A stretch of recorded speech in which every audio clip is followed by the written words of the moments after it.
गाजी इल्मदीन शहीद जैसे बेटे माँ ने जने हैं, बिल्कुल जो तख्तादार पे फख्र से लटकते हैं। 295 ए सी इनकी माफी नहीं है। काफिर को अपना उस्ताद कह रहा है और 2 पर्चे कह रहा है मेरे ऊपर है और इसको फख्र महसूस कर रहा है। क्या कोई मशीर बेवकूफ जाहिल आदमी है। मुझे इस पे बहुत ज्यादा गुस्सा है। इसने ये समझा था कि इस चीज में मैं इस तरह की हरकत करूंगा तो बाद में अपोलोजाइज कर लूंगा जैसे पहले करता आ रहा है। इसने 295 परफ्यूम का रजिस्ट्रेशन करवाई है, ठीक है, वो भी साथ मेरे कागजों में इतने ही जुर्मदार हैं। अस्सलाम वालेकुम नाज़रीन, मैं हूं एडी मलिक और family vlogger YouTuber Rajab Butt एक बार फिर शदीद तनकीद की जद में आ चुका है और इसकी वजह कोई और नहीं बल्कि वो खुद है, क्योंकि उसने इस बार जो गुनाह किया है वो नाकाबिले माफी है।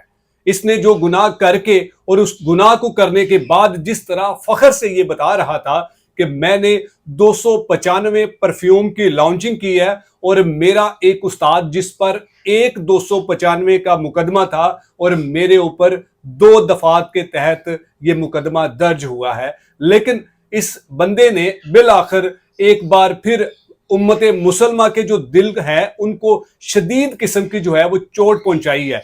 जैसे ही इस इंसान की ये वीडियो, गुस्ताखाना वीडियो जो है वो इसके प्लेटफॉर्म पर वायरल होती है और फिर मुख्तलिफ जो हमारे मजहबी उलमा कराम है उनकी तरफ से शदीद किस्म का जो है वो रद्द अमल आता है और उसके बाद ये रजब बट अपने प्लेटफॉर्म पर कुरान पाक को सामने रखकर उस पर हाथ रख के माफी मांग रहा है। क्या ये इसका गुनाह काबिल माफी है? मेरे साथ सीनियर एनालिस्ट फुरकान शाह साहब मौजूद हैं। इनसे इनका तज्जिया जानते हैं कि जो रजब बट ने इस बार गुनाह कर दिया, क्योंकि इससे पहले इसने क्रिश्चियन कम्युनिटी की दिल आजारी की और फिर उसके बाद खड़े होकर उनसे माफी मांग ली। क्या ये शख्स हर बार इसी तरह के गुनाह करता जाएगा और फिर माफी मांगकर जो है वो खुद को पाक साफ करने की कोशिश कर लेगा? फुरकान साहब से बात करते हैं कि ये क्या कहते हैं और इस अमल के बाद अब रजब बट के खिलाफ क्या होने वाला है। शाह साहब, आपका बड़ा शुक्रिया जनाब, आपने मौका दिया। आप मेरे लिए ऑनर की बात आप मेरे पास तशरीफ लाए हैं। शाह जी बताइएगा, रजब बट ने जो इस बार गुनाह किया है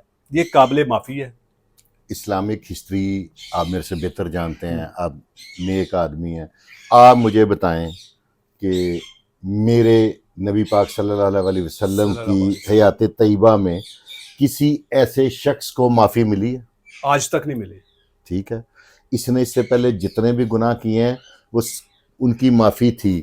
295 ए सी इनकी माफ़ी नहीं है, बिल्कुल इनकी सज़ा है, वो हुकूमत दे दे, क्योंकि इसको अकल नहीं आई। इसका कोई मशीर बेवकूफ जाहिल आदमी है। मुझे इस पे बहुत ज्यादा गुस्सा है। अच्छा, इसने कोई मशीर वगैरह भी रखे हुए हैं? अब वो जिन्होंने इसको मशवरा दिया है कि इससे तुम्हें हाइप मिलेगी, अच्छा। इसने ये समझा था कि इस चीज में मैं इस तरह की हरकत करूंगा तो बाद में अपोलोजाइज कर लूंगा जैसे पहले करता आ रहा है। ठीक है, इसमें माफी नहीं होती। ये इस धरती में ना, जिस शहर में ये दाता की नगरी में रह रहा है, यहाँ पे गाजी इल्मदीन शहीद जैसे बेटे माँ ने जने हैं, बिल्कुल, जो तख्तादार पे फख्र से लटकते हैं। ऐसे ही है, ठीक है, ऐसे ही है। तो इस बेवकूफ आदमी को अकल नहीं है। अब तुम इसकी किसी भी सूरत माफी मांगोगे, इस जुर्म की माफी नहीं है।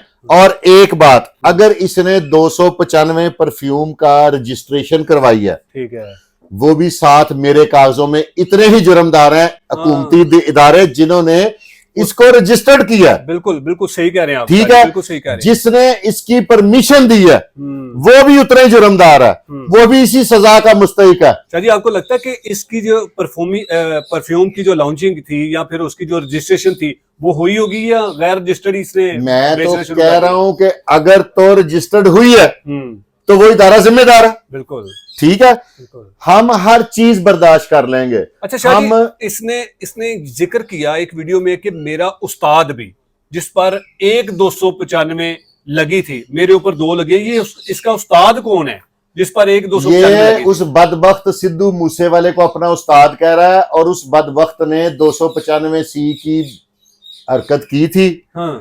तो वो अपने अंजाम पे पहुंच गया। सिद्धू मूसे वाला, इंडियन सिद्धू मूसे वाला एक काफिर को अपना उस्ताद कह रहा है और 2 पर्चे कह रहा है मेरे ऊपर है और इसको फख्र महसूस कर रहा है।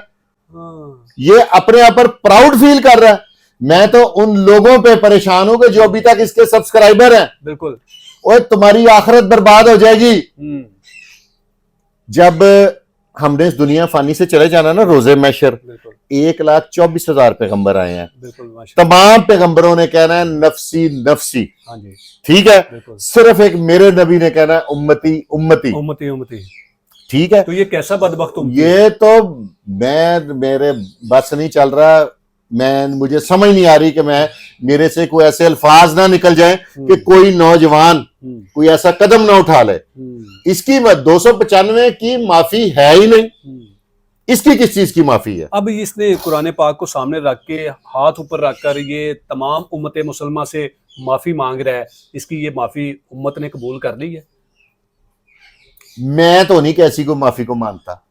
तो आप मुझे बताएं ना, प्रीवियस रिलीजियस हिस्ट्री में, इस्लामी हिस्ट्री में इस जुर्म की किसी को माफी मिली आज तक? आज तक नहीं मिली।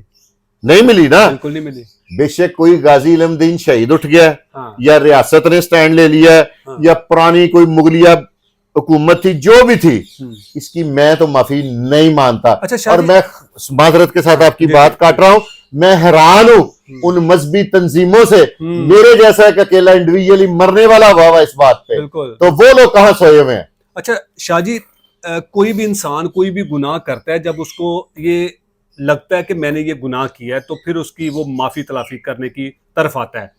इसका मतलब है जो रजब ने कुरान पाक को सामने रखकर हाथ रखा और फिर माफी मांग रहा है, तो इसका ये क्लियर और साफ नजर आ रहा है कि इसने गुस्ताखी की है। और गुस्ताख इसने ये गुस्ताखी प्री प्लान की है, व्यूअरशिप के चक्कर में की है। और इसने एक और बकवास की है कि ये मेरा सब्सक्राइबर है, हाँ। एक 295 परफ्यूम ले, एक उसको फ्री मिलेगा, ये इसका स्टंट है। हाँ। और तू 295 जिस अदारे ने अगर इसकी रजिस्ट्रेशन की है मेरे कागजों में, तो उसके खिलाफ भी हुकूमत को एक्शन लेना चाहिए। अच्छा सर, आपने मजहबी तंजीमों की बात की है, इस वाक़े के बाद कोई मजहबी तंजीम सामने आई, उनका मौक़िफ़ सामने आया कि उनका क्या कहना है, वो इस पर क्या रद्द-ए-अमल देते हैं? खादम रिजवी साहब के जो बेटे हैं ना, हाँ। उनका मैंने एक छोटा सा देखा है कि उन्होंने कहा कि मैं इत्तिकाफ पे बैठा हुआ हूं, अच्छा, लेकिन ये जुर्म नाकाबिले माफी है। अच्छा जी, ठीक हो गया। ये मैंने खुद ये सोशल मीडिया पे देखा है। ठीक है, तो उनको क्या बताया गया, क्योंकि वो तो इत्तिकाफ पे बैठे, वो मैसेजिंग पे। अच्छा। अब जो इत्तिकाफ है ना, थोड़ा सा जदीद है, लेटेस्ट है, ठीक है, तो उसमें लोग मोबाइल साथ ले जाते हैं, कोई जरूरत घर में चीज है तो व्हाट्सएप पे मैसेज कर देते हैं, मुझे ये भेज दो, ठीक है, ये मुझे सहरी में भेज देना, ये मुझे अफ्तारी में भेज देना। और क्योंकि वो एक सरबरा है, तो उन्होंने सारा निजाम कंट्रोल करना होता है, तो उनके लिए पास फिर मोबाइल होना जरूरी है। तो उनको किसी ने भेज के कहा किसी ने ये किया। मैंने आज अपने लॉयर से टाइम किया हुआ है, अब वो मेरे पास तशरीफ लाते हैं, तो इंशाअल्लाह ताला मैं इसके खिलाफ एप्लीकेशन भी दूंगा और इस पे FIR भी कराऊंगा। और ये आदि है दूसरे लोगों का, मैं बैठूंगा नहीं। अच्छा, ना मैं माफी दूंगा इस जुर्म की, मेरी जात पे वो मेरा सर फाड़ दे, आम माफी है, कोई बात नहीं। इसके खिलाफ मैं कंप्लेनेंट बनने लगा हूं, मैं अच्छा, खुद माई सेल्फ इस 295 मेरे पास वो टिकटॉक है जिसमें वो बड़े फख्र से कह रहा है हाँ। कि मेरे पे 2 है, मेरे उस्ताद पे 295 है। हाँ। 295 बदबख्त आदमी जो सच्चा मुसलमान है, हम लोग तो ये नंबर अपनी गाड़ी को नहीं लगवाते। हाँ। अच्छा शाहजी, ये अपने हर व्लॉग में अपनी वालिदा मोहतरमा को, हमारे लिए वो काबिल एहतराम है, क्या उनकी वालिदा मोहतरमा भी उसको नहीं समझाती कि बेटा अगर अल्लाह ताला ने आपको इतनी इज्जत दे दी है तो इसको जर के खाओ, ना कि इस तरह के मजहबी मामलात में कभी आप क्रिश्चियन कम्युनिटी को उंगली दे देते हैं, कभी आप किसी को दे देते हैं, तो इस तरह के कामों से वालिदैन नहीं इसको रोकते? मैंने क्रिश्चियन कम्युनिटी वाले इसके इवेंट पे भी मैं बोला हूँ, मैंने पूरा प्रोग्राम किया अपने चैनल पे। अच्छा, और इसको मैंने वार्न किया, मैं क्या इस तरह की हरकतों से बाज आ जाओ, तुम बड़े बुरे फंस जाओगे। और इसको गलत फहमी है, इधर हम लोग जब खड़े हो जाएंगे ना, इस इश्यू की काय की माफी है, मैं देखूंगा ये कैसे, मैं देखूंगा मुझे कैसे बिठाता है, मुझे जान से मार के ही बिठाएगा, वैसे तो नहीं मैं बैठूंगा इस इश्यू पे। तो मैं नहीं मानता कि माफी मुफी, इसकी किस चीज की माफी, इसने दनिस्ता गुस्ताखी की है। शाह जी, आपका बहुत शुक्रिया, आपने बड़े अच्छे अंदाज से हमारे देखने वालों को बताया कि रजब भट्ट वो व्लॉगर है, वो कंटेंट क्रिएटर है जो अपनी घर की खवातीन को सामने लाकर वो इस तरह का मंजन, इस तरह का चूरन बेचकर उसने नौजवान नस्ल को, वो चाहे खवातीन हैं, वो चाहे बच्चियां हैं, वो चाहे बच्चे हैं, उनको तलीम से रागब करवा के उसने इस तरफ लगा दिया है कि हमने रजब भट्ट बनना है। अब इस शख्स की जो गुस्ताखाना अमल इसने किया है, हमारे नौजवान जो इसको फॉलो करते हैं, जो इसको देखते हैं, वो किस तरफ जा रहे हैं? क्या हमारे नौजवान नस्ल को ये बिगाड़ने के लिए इस तरह के एक्ट करता है? लिहाजा इस बार जो इस शख्स ने ये गुस्ताखी की है, इसकी कहीं से कोई इसको माफी नहीं मिलेगी। और जैसा कि फुरकान साहब ने बताया कि मैं अब इसके खिलाफ कंप्लेनेंट बनूंगा, मैं इसके खिलाफ मुकदमा दर्ज करवाऊंगा और फिर मैं देखता हूं कि मुझे कौन इसके सामने जो है वो कंप्रोमाइज करवाता है, या फिर मैं इसको किसके कहने पर माफी दूंगा। तो जो इसने इस बार अमल कर दिया है, इस अमल की आज तक मुसलमान की हिस्ट्री में किसी भी गुस्ताख की जो है वो माफी कबूल नहीं की गई। पहले आप गुस्ताखी करें, फिर उसके बाद आप माफी मांगकर जो है वो पाक साफ होने की कोशिश करें। तो ऐसा आपके लिए हर बार नहीं होगा, आपको अपने किए की जो सजा है वो आपको जरूर मिलेगी। तो नाज़रीन, ये थी हमारी आज की वीडियो, और इसी हवाले से जो भी कुछ नई पेशरफ्त आएगी उसके बारे में भी हम आपको जरूर आगाह करेंगे। लेकिन जाते जाते शाह जी से आखिरी बात पूछेंगे कि शाह जी, कल का दिन रजब भट्ट के लिए बहुत मुश्किल था, उसका व्लॉग नहीं आया, उसकी वजह क्या है वो जरा शॉर्टली बता दीजिएगा। उसको किसी ने समझाया है कि 295 है क्या। ठीक है, उसको हर चीज की समझ आ गई है और अभी आएगी, क्योंकि ये गयूर मुसलमान है। हम लोग हर चीज पे कंप्रोमाइज कर लेते हैं, हमारा बेड़ा गर्क कर दे हम लोग सर नहीं उठाते। इस चीज पे कंप्रोमाइज किसी ने नहीं करना। बहुत शुक्रिया। तुमने 295 का मजाक उड़ाया।